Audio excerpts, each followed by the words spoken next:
Hello, अस्सलाम वालेकुम। कैसे हैं आप? ठीक हैं? तबीयत सही है आपकी? आज जो है हम इंटरमीडिएट का लेक्चर डाउनलोड करने जा रहे हैं, जिस लेक्चर का नाम है गैस लॉज। आज गैस लॉज को डिस्कस करेंगे। गैस लॉज आपने प्रीवियस क्लासेस के अंदर पढ़ा होगा कि गैस लॉज क्या होता है। तो गैस लॉज को समझने से पहले आपको आइडियल गैस समझना पड़ेगा कि आइडियल गैसेस क्या होते हैं। आइडियल गैसेस वो होते हैं जो गैस लॉज को ओबे करते हैं। वो लाज जो गैस लाज को ओबे करें, उन गैसेस को हम कहते हैं आइडियल गैसेस। आइडियल गैसेस की थोड़ी कहानी आपको पता होना चाहिए कि आइडियल गैसेस जो है वो कौन से होते हैं। वो मैन मेड नहीं होते हैं, वो हम जो है आर्टिफिशियली बनाते हैं। जिन गैसेस को आर्टिफिशियली बनाया जाए उनको हम कहते हैं आइडियल गैसेस। आइडियल गैसेस के अंदर काइनेटिक एनर्जी प्रोड्यूस होता है गैस मॉलिक्यूल्स के अंदर, पर पोटेंशियल एनर्जी जीरो होती है, क्योंकि अट्रैक्शन जो होती है वो जो है वो काइनेटिक एनर्जी की वजह से प्रोड्यूस होती है। ओनली अट्रैक्ट करते हैं, इसमें कोई मखसूस पोजीशन जो है वो गैस मॉलिक्यूल्स की नहीं बनती है, इसलिए पोटेंशियल एनर्जी इसका जीरो होता है। इसके बाद दूसरे होते हैं रियल गैसेस। रियल गैसेस जो है वो नेचुरली गैसेस होते हैं। नेचुरली गैस जो होते हैं वो मैनमेड नहीं होते हैं, उनको हम क्या बोलते हैं? रियल गैसेस कहते हैं। रियल गैसेस जो है वो गैस लॉ को ओबे कर सकते हैं, पर वो लो प्रेशर और हाई टेम्परेचर पे जो है उसको ओबे कर सकते हैं, वरना नहीं करेंगे। गैस लाज 4 पैरामीटर पे डिपेंड करते हैं। गैस लाज का पहला जो पैरामीटर होता है वो प्रेशर होता है। दूसरा पैरामीटर जो होता है वो वॉल्यूम होता है। तीसरा जो पैरामीटर होता है वो इसका जो होता है वो टेम्परेचर होता है। और चौथा जो पैरामीटर होता है वो नंबर ऑफ मोल्स होते हैं। ये 4 पैरामीटर होते हैं जिन पे गैस लाज जो है वो डिपेंड करते हैं। Pressure, volume, temperature. आपको पता है प्रेशर भी स्टेट वेरिएबल है, वॉल्यूम भी स्टेट वेरिएबल है, टेम्परेचर भी स्टेट वेरिएबल है। नंबर ऑफ मोल्स तो काउंटिंग में आते हैं, ठीक है, ये नंबर्स होते हैं। तो स्टेट वेरिएबल का मतलब है P1 P2 बनता है, V1 V2 बनता है। इनिशियल और फाइनल जिसकी पोजीशन बनेगा वो स्टेट वेरिएबल कहलाएगा। तो प्रेशर, वॉल्यूम और टेम्परेचर जो है अपनी इनिशियल और फाइनल पोजीशन रखते हैं, इसलिए ये स्टेट वेरिएबल होते हैं। इनको हम स्टेट फंक्शन भी कह सकते हैं। तो अभी गैस लॉज को स्टार्ट करते हैं। तो फर्स्ट जो गैस लॉ है वो बॉयल्स लॉ है। बॉयल्स एक साइंटिस्ट था, रॉबर्ट बॉयल। 1661 के अंदर इसने रिलेशनशिप बताया प्रेशर और वॉल्यूम का कांस्टेंट टेम्परेचर पे। इसने ये कहा कि अगर किसी चीज का वॉल्यूम बढ़ेगा तो प्रेशर कम होगा। अभी चीजों का वॉल्यूम बढ़ता है और प्रेशर कम कब होता है? जब बॉडीज का जो है वो गैस मॉलिक्यूल्स का वॉल्यूम बढ़ता है, प्रेशर कम हो जाए, तो इसके अंदर एक प्रोसेस बनता है, जिस प्रोसेस को हम कहते हैं आइसोथर्मल। तो इसका मतलब है आइसोथर्मल जो प्रोसेस होता है वो बॉयल्स लॉ को ओबे करता है। आइसोथर्मल का मतलब है, आइसो सेम को बोलते हैं, थर्मल बोलते हैं टेम्परेचर को। वो प्रोसेस जिसके अंदर टेम्परेचर कांस्टेंट हो उसको हम कह सकते हैं आइसोथर्मल। इसका मतलब है जब आइसोथर्मल प्रोसेस हम थर्मोडायनामिक में करते हैं तो उसमें भी यही कंडीशन होती है, वॉल्यूम बढ़ती है और प्रेशर जो है वो कम होती है। वॉल्यूम का बढ़ना, प्रेशर का कम होना क्या है? वॉल्यूम का बढ़ना, प्रेशर का कम होना, ये इसका मतलब है गैसेज एक्सपेंड हो रहे हैं। जब गैसेज एक्सपेंड होते हैं तो वर्क पॉजिटिव होता है। जब गैसेज एक्सपेंड होते हैं तो इंटरनल एनर्जी प्रोड्यूस होती है। जब गैसेज एक्सपेंड होते हैं तो वर्क आपका पॉजिटिव होता है, क्योंकि बाय द सिस्टम वर्क होता है तो वो पॉजिटिव होता है। तो ये कहानी जब आती है जब गैसेज जो है वो एक्सपेंड होते हैं कांस्टेंट टेम्परेचर पे, या आइसोथर्मल प्रोसेस भी कह सकते हैं। इसी प्रोसेस के अंदर जब वॉल्यूम बढ़ेगा, प्रेशर कम होगा, तो सिस्टम के अंदर मैक्सिमम अमाउंट ऑफ वर्क बनेगा। और इस प्रोसेस के अंदर ये जो प्रोसेस है जिसमें वॉल्यूम जो है वो बढ़ेगा, प्रेशर कम होगा, ये वेरी स्लो प्रोसेस है, वेरी स्लो प्रोसेस होता है। क्यों स्लो प्रोसेस होने का मकसद क्यों है? क्यों स्लो प्रोसेस होता है? क्योंकि आइसोथर्मल जो प्रोसेस होता है उसमें स्पेसिफिक हीट कैपेसिटी इनफिनाइट होती है, क्योंकि इस प्रोसेस के लिए हमें हीट रिजर्वर चाहिए। हीट रिजर्वर किसे कहते हैं? लार्ज हीट कैपेसिटी बॉडी को कहते हैं। इस प्रोसेस के लिए जब वो हम इस्तेमाल करेंगे तो क्या कंडीशन बनेगी? कंडीशन देखिए, 3 होते हैं। एक होता है यू, एक होता है डेल्टा यू। एक यू होता है, एक डेल्टा यू होता है, दूसरा जो होता है टी होता है। हमने पढ़ा है कि अगर टी बढ़ेगा, टी इंक्रीज होगा तो यू पॉजिटिव होगा। यू इंक्रीज होगा पर डेल्टा यू पॉजिटिव होगा, ठीक है। अगर टी डिक्रीज होगा तो क्या होगा? यू डिक्रीज होगा, डेल्टा यू नेगेटिव होगा।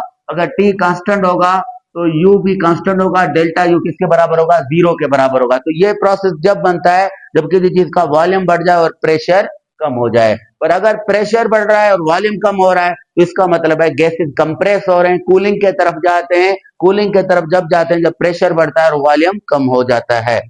तो इसके अंदर हम इसको वेरिएट करेंगे तो पीवी डिवाइड विद के, पीवी इज इक्वल टू के, या मोर स्टेट्स के अंदर P1 V1 P2 V2 भी हम इसको लिख सकते हैं, जो प्रॉब्लम्स के अंदर भी आगे काम आएगा।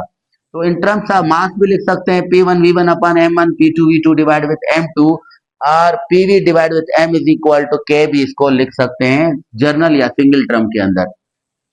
ग्राफ जो बनते हैं, देखिए बहुत इंपॉर्टेंट फैक्टर है ग्राफ। बॉयल्स लॉ के अंदर एक हाइपरबोला बनता है, एक स्ट्रेट लाइन बनता है। अभी ये बच्चे कंफ्यूज हो जाते हैं कि सर हाइपरबोला कब बनेगा और स्ट्रेट लाइन कब बनेगा। हाइपरबोला बनता है पी और वी के बीच में, मतलब प्रोडक्ट ऑफ प्रेशर और वॉल्यूम के बीच में जो ग्राफ बनता है वो हाइपरबोला बनता है। हाइपरबोला कर्व जब बनाया जाता है जब आप स्लो प्रोसेस से डील करते हैं, तो स्लो प्रोसेस के अंदर आप हाइपरबोला या आइसोथर्म कर्व जो है वो बना सकते हैं। और ये कि अगर volume inversely proportional to pressure हो या pressure is inversely proportional to volume हो, तो इसमें आप ग्राफ जो बनाएंगे वो स्ट्रेट लाइन है। ये ग्राफ देख सकते हैं, ये हाइपरबोला कर्व है, इसको हाइपरबोला कहते हैं, ठीक है। और ये जो कर्व है स्ट्रेट लाइन है, जिसमें आप देख सकते हैं कि pressure inversely proportional to volume, और इसमें जो है उल्टा आ रहा है, इसमें क्या आ रहा है, इसमें भी pressure is inversely proportional to volume. एक और भी ग्राफ आप इसका बना सकते हैं जिसके अंदर आप जो है इसको ऐसे कंडीशन में volume is inversely proportional to pressure भी लिख सकते हो, तो ये ग्राफ भी बन सकता है। तो ये था बॉयल्स लॉ, जिसके बारे में मैंने आपको बताया कि बॉयल्स लॉ क्या होता है। बॉयल्स लॉ के अंदर volume inversely proportional to pressure है, और ये कंडीशन मैंने आपको बताई कि अगर वॉल्यूम बढ़ेगा तो प्रेशर जो है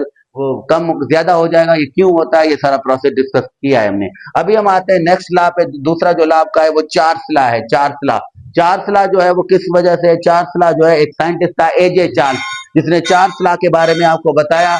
चार्ल्स लॉ के अंदर volume is directly proportional to temperature, और इसके अंदर प्रेशर कांस्टेंट होता है, मतलब वॉल्यूम बढ़ जाए और टेम्परेचर बढ़ जाए। ये बहुत इंपॉर्टेंट कंडीशन है। जब सिस्टम के अंदर वॉल्यूम और टेम्परेचर को बढ़ाया जाए पर प्रेशर को कांस्टेंट रखा जाए, इस प्रोसेस को हम कहते हैं आइसोबैरिक। ये प्रोसेस आइसोबैरिक होता है। आइसोबैरिक का मतलब होता है प्रेशर कांस्टेंट। जब सिस्टम का प्रेशर कांस्टेंट रखा जाता है तो उसका वॉल्यूम भी बढ़ता है और टेम्परेचर भी बढ़ जाता है। तो वॉल्यूम और टेम्परेचर दोनों सिस्टम के बढ़ जाएं तो सिस्टम वर्क उसका पॉजिटिव होता है। जब जो है, और उसके अंदर क्या होता है, उसके अंदर जो है वर्क पॉजिटिव होने की वजह से इंटरनल एनर्जी जो है वो इंक्रीज हो जाती है, बढ़ जाती है कांस्टेंट प्रेशर पे। अभी कौन सी चीजें जो चार्ल्स लॉ को ओबे करेंगे? वॉल्यूम इज डायरेक्ट, मतलब वॉल्यूम बढ़ेगा, टेम्परेचर बढ़ेगा और प्रेशर कांस्टेंट होगा, तो बहुत सारी चीजें हमारे तरफ है। गाड़ियों के जो इंजन है, गाड़ियों के इंजन के अंदर वॉल्यूम बढ़ाया जाता है तो टेम्परेचर बढ़ता है, पर प्रेशर को कांस्टेंट रखा जाता है। एक मेल्टिंग ऑफ आइस है, आइस को आप रख दो तो आइस मेल्ट होगा, कांस्टेंट एटमॉस्फेरिक प्रेशर पे होता है वो भी। तो ये कंडीशन किस में आते हैं? चार्ल्स। इसका मतलब है चार्ल्स लॉ का थोड़ा बहुत ताल्लुक जो है आइसोबैरिक प्रोसेस पे से भी हो सकता है। या इसको मोर टर्म्स में v divide with t is equal to k। अगर एक से ज्यादा स्टेट्स है हमारे पास तो v1 अपान t1, v2 अपान t2 भी आप यूज कर सकते हो। इन टर्म्स ऑफ मास आप इसको v1 अपान m1 t1, v2 अपान m2 t2 या v divide with mt is equal to k भी लिख सकते हो। तो चार्ल्स लॉ में जो ग्राफ बनेगा वो स्ट्रेट लाइन ग्राफ बनेगा। देख सकते हैं ये स्ट्रेट लाइन ग्राफ है। ग्राफ के दो साइड होते हैं, एक पॉजिटिव होता है, दूसरा नेगेटिव होता है, ठीक है। तो ये जो ग्राफ मैंने ऊपर बनाया है, ये जो डॉट्स दिख रहे हैं ये वॉल्यूम है। जितना वॉल्यूम बढ़ेगा उतना टेम्परेचर भी बढ़ेगा, क्योंकि volume is directly proportional to temperature according to Charles law. तो ग्राफ के अंदर आप देख सकते हैं कि ये जो कट कर रहा है ये -273 सेंटीग्रेड पे कट कर रहा है। तो -273 सेंटीग्रेड, इसको हम एब्सोल्यूट जीरो भी कह सकते हैं। इस टेम्परेचर को हम स्टैंडर्ड टेम्परेचर भी कह सकते हैं। इस टेम्परेचर के अंदर मैंने आपको बताया कि सिस्टम का वॉल्यूम भी जीरो हो जाता है और प्रेशर भी जीरो हो जाता है -273 सेंटीग्रेड पे, ठीक है। ये सेंटीग्रेड में होता है। इसको सेल्सियस के अंदर भी इसको हम फारेनहाइट के अंदर भी लिख सकते हैं। तो -4 जो है 460 फारेनहाइट हो जाएगा। अगर इसको हम केल्विन में रखेंगे तो 0 केल्विन हो जाएगा। जो तीसरा जो ला एवागेड्रो है। एवागेड्रो एक साइंटिस्ट था, इटालियन साइंटिस्ट था एवागेड्रो। एवागेड्रो ने जो है वो बताया कि volume is directly proportional to number of moles. जितने नंबर ऑफ मोल्स अगर बढ़ाने हैं तो वॉल्यूम को बढ़ाना पड़ेगा, ठीक है, किसी भी खास प्रेशर और टेम्परेचर को कांस्टेंट रखने से। या v divide with n is equal to k भी इसको हम लिख सकते हैं। इसमें Na जो है वो क्या है? एवागेड्रो। एवागेड्रो का जो है वो सैम्बल है जो बराबर है 6.02 इंटू 10 पावर 23 के। ये एवागेड्रो का जो है ये सैम्बल है, और उसके बाद ये उसकी वैल्यू है जो मैंने यहाँ लिखी है।